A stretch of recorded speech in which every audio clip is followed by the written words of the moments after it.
देखो छात्रों, प्रिय अध्यापकों, आज हम शब्द भेद का जो तीसरा प्रकार है विशेषण विशेषण की जानकारी देखेंगे।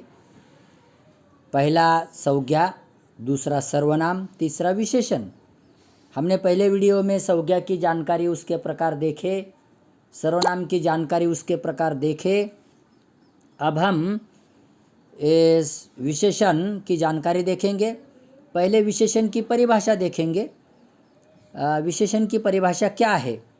जो शब्द संज्ञा सर्वनाम की विशेषता बताता है उसे विशेषण कहते हैं। संज्ञा या सर्वनाम की विशेषता बताने वाले शब्द को विशेषण कहते हैं। जैसे सीमा बहुत सुंदर है, उदाहरण हम देखेंगे। तो यहाँ सीमा क्या है? संज्ञा है।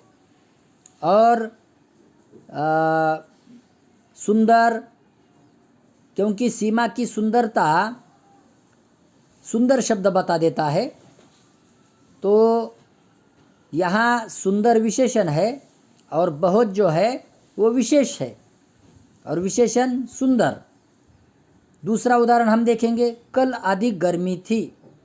देखो, गर्मी क्या है? संज्ञा है और अधिक क्या है? विशेषण है। कल अधिक गर्मी थी, विशेष बात है, अधिक, ज़्यादा। तो यहाँ गर्मी संज्ञा की विशेषता अधिक शब्द बता देता है। अब देखो, तीसरा हम उदाहरण देखेंगे। ये चित्रकला के उत्तम नमूने हैं। देखो, अभी ये चित्रकला के उत्तम नमूने हैं। तो उत्तम क्या है? विशेषण है। किसके उत्तम नमूने हैं? चित्रकला के।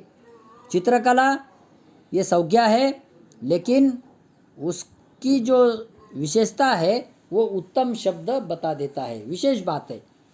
तो यहाँ हमने देखा पहले वाक्य में सुंदर, दूसरे वाक्य में अधिक, तीसरे वाक्य में उत्तम, ये विशेषण शब्द है। अब देखो, जैसे कि और मैं स्पष्ट करना चाहता हूँ, पहले वाक्य में सीमा संज्ञा है, उसकी विशेषता सुंदर शब्द बता देता है। दूसरे और तीसरे वाक्य में अधिक और उत्तम शब्द संज्ञा और सर्वनाम की विशेषता बता देता है ना। तो यहाँ हमारे समझ में आता है कि विशेषण यानी संज्ञा सर्वनाम के जो शब्द विशेष जानकारी देता है उसे विशेषण कहते हैं। अभी विशेषण के 4 भेद है। प्रकार कितने? 4। पहला प्रकार है गुणवाचक विशेषण। तो गुणवाचक विशेषण, उसकी परिभाषा हम देखेंगे। जिस विशेषण से संज्ञा या सर्वनाम के रंग, गुण, दोष, आकार, रूप, गंध आदि का बोध होता है उसे गुणवाचक विशेषण कहते हैं। अब देखो, रंग, रूप, आकार, गुण, दोष है ना, इसका वर्णन जिस शब्द से ये जानकारी मिलती है वो गुणवाचक विशेषण। जैसे उदाहरण हम देखेंगे, सीता बुद्धिमान लड़की है। तो सीता का गुण कौन सा है? बुद्धिमान। यानी कि सीता लड़की का गुण कौन सा बता दिया है? बुद्धिमान। कैसी लड़की है सीता? बुद्धिमान।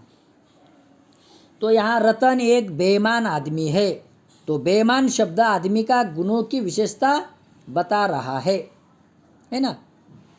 तो यहाँ फिर तीसरा उदाहरण हम देखेंगे, राम एक बड़े घर में रहता है। तो बड़े शब्द घर का आकार बता देता है। तो यहाँ गुणवाचक विशेषण बड़े है ना। और चौथा उदाहरण हमने देखा है, गंगा पवित्र नदी है। तो गंगा नदी की विशेषता पवित्र शब्द यानी कि उसका गुण है पवित्र होने का, तो यह बता देता है। अभी हमने 5वां उदाहरण लिया, ये खुशबूदार फल है। देखो, फूल है। यहाँ ये सर्वनाम है। तो फूल कैसा है? खुशबूदार। फूलों का गुण क्या है? खुशबू देना, सुगंध देना। तो यहाँ गुणवाचक विशेषण रंग, रूप, आकार, दोष, गुण है ना आदि का हमें वर्णन का पता चलता है। तो यहाँ हमने 5 उदाहरणों के माध्यम से गुणवाचक विशेषण की जानकारी देखी है।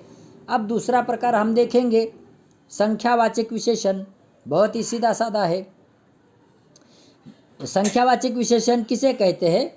उसमें 2 प्रकार है ना, एक निश्चित संख्यावाचक विशेषण और दूसरा अनिश्चित संख्यावाचक विशेषण।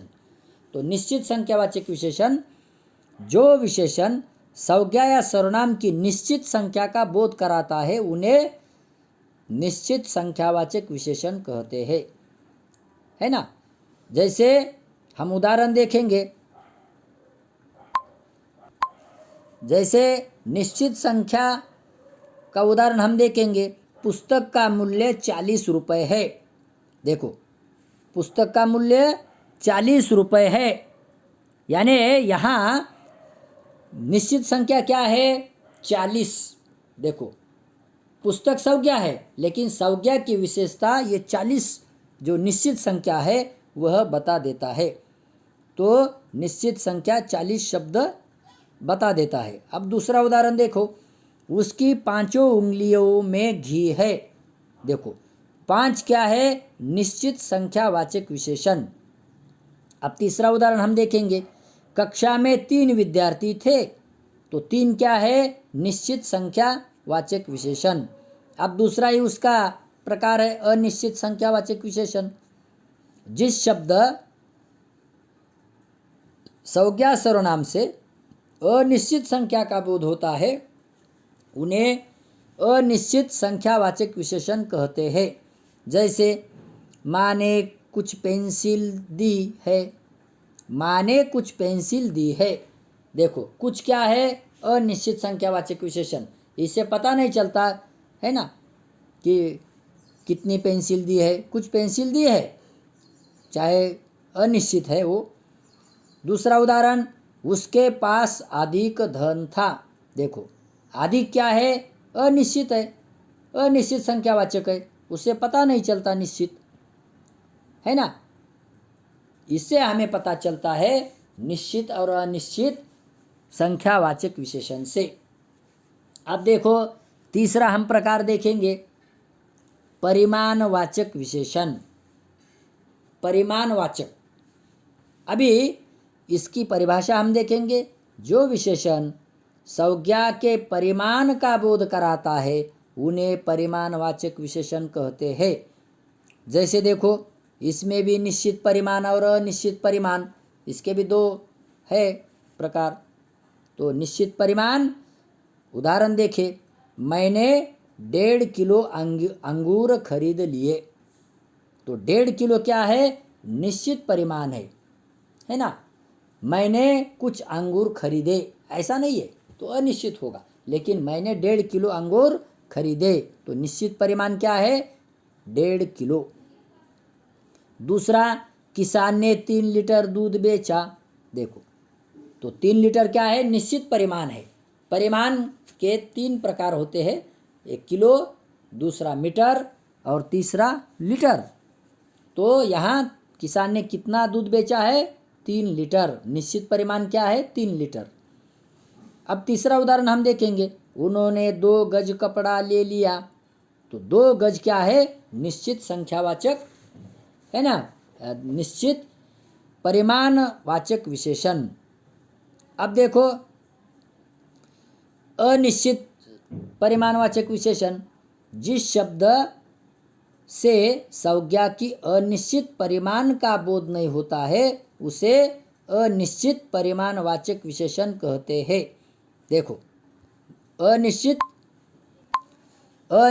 परिमाणवाचक विशेषण की हमने संज्ञा देखी है। जैसे उदाहरण हम देखेंगे, मनुष्य के हृदय में थोड़ी उदारता होनी चाहिए। देखो, कितनी उदारता होनी चाहिए, कैसी होनी चाहिए, ये बात स्पष्ट नहीं होती, लेकिन थोड़ी उदारता होनी चाहिए। तो थोड़ी क्या है? अनिश्चित परिमाणवाचक विशेषण। अब देखो, दूसरा उदाहरण दिया है, उन्होंने कम खाया है। देखो, कम क्या है? अनिश्चित परिमाणवाचक विशेषण। कितना खाया है इसका कोई अनुमान नहीं दिखाई देता, तो कम क्या है? अनिश्चित परिमाण। तीसरा देखो,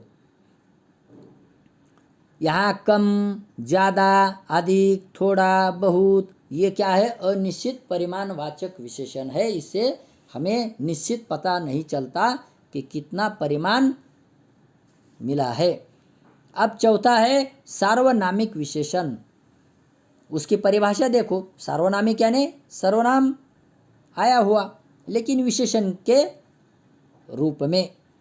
जो सर्वनाम किसी संज्ञा के पहले आकर उसकी विशेषता का बोध कराता है उसे सार्वनामिक विशेषण कहते हैं। देखो, संज्ञा, जो सर्वनाम किसी संज्ञा के पहले आकर उसकी विशेषता का बोध कराता है उसे सार्वनामिक विशेषण कहते हैं। यह मेरा घर है, यह घर मेरा है, यह घर मेरा है, उदाहरण के तौर पर हमने देखा तो यह सार्वनामिक विशेषण है। देखो, यह घर मेरा है ना, पहले सर्वनाम आया है लेकिन सर्वनाम विशेषण के रूप में आया है तो ये सार्वनामिक विशेषण है। लेकिन ध्यान में रखिए, अगर ऐसा हमने लिखा, थोड़ा आगे पीछे हुआ, यह मेरा घर है, देखो ऐसा अगर वाक्य लिखा तो यह निश्चयवाचक सर्वनाम होगा।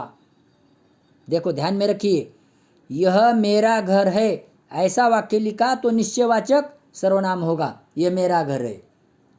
उसका विशेषण, सार्वनामिक विशेषण उड़ गया और ये निश्चयवाचक सर्वनाम हो गया। लेकिन अगर हमें सार्वनामिक विशेषण पहचानना है, वाक्य लिखना है, तो ऐसा लिखना पड़ेगा, यह घर मेरा है। देखो, ऐसा वाक्य लिखने के बाद ही सार्वनामिक विशेषण होगा। अब दूसरा उदाहरण देखेंगे सार्वनामिक विशेषण का। वह साइकिल तुम्हारी है, वह साइकिल तुम्हारी है। देखो, संज्ञा के पहले आया है विशेषण सर्वनाम के तौर पर। जैसे देखो, वह सार्वनामिक विशेषण है, वह साइकिल तुम्हारी है, तो वह क्या है? सार्वनामिक विशेषण। अगर वाक्य ऐसा लिखा, कैसा? वह तुम्हारी साइकिल है, अगर ऐसा हमने वाक्य लिखा तो यह वाक्य निश्चयवाचक सर्वनाम होगा। कैसा? वह तुम्हारी साइकिल है ही, निश्चित तुम्हारी साइकिल है ऐसा बता दिया है तो ये निश्चयवाचक सर्वनाम होगा। जब सार्वनामिक अगर विशेषण के तौर पर वाक्य लिखना है तो वह साइकिल तुम्हारी है ऐसा लिखना पड़ेगा। ध्यान में रखिए, थोड़ा अगर वाक्य में अदला बदल हो गई तो समझो ये सार्वनामिक विशेषण उड़कर निश्चयवाचक सर्वनाम के तौर पर यह वाक्य बनेगा। अब तीसरा देखो, वे कलम मेरी है, तो वे क्या है? सार्वनामिक विशेषण बता दिया है, वे कलम मेरी है, इसे हाथ मत लगाओ ऐसा। तो विशेष बात क्या है? वे। अब देखो, हमें परीक्षा में ऐसा आता है, क्या आता है? विशेषण पहचानो, वाक्य में का विशेषण पहचानो या विशेषण बनाओ या विशेषण के रूप बनाओ, है ना। तो हमें संज्ञा, है ना, और जैसे कि संज्ञा है, फिर प्रत्यय, और जैसे कि फिर उसका शब्द। अब देखो,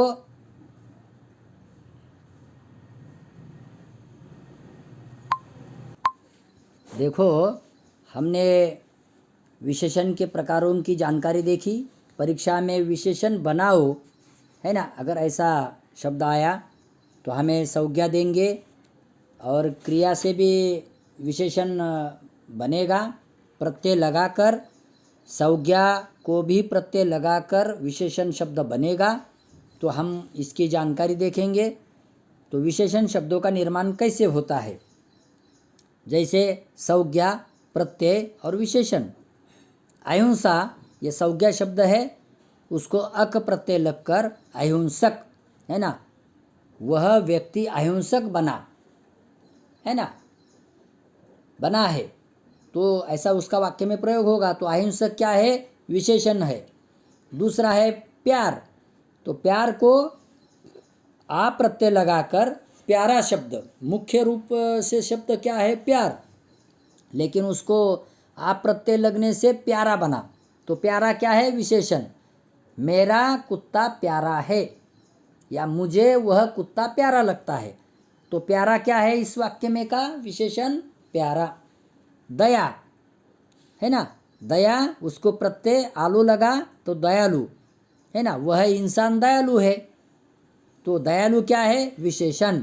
धर्म, तो इक प्रत्यय लगा धार्मिक, विशेषण बना शब्द। नियम, उसको ईत प्रत्यय लगा नियमित। देश, उसको ई प्रत्यय लगा देशी। ये संज्ञा को प्रत्यय लगने से विशेषण शब्द बना है।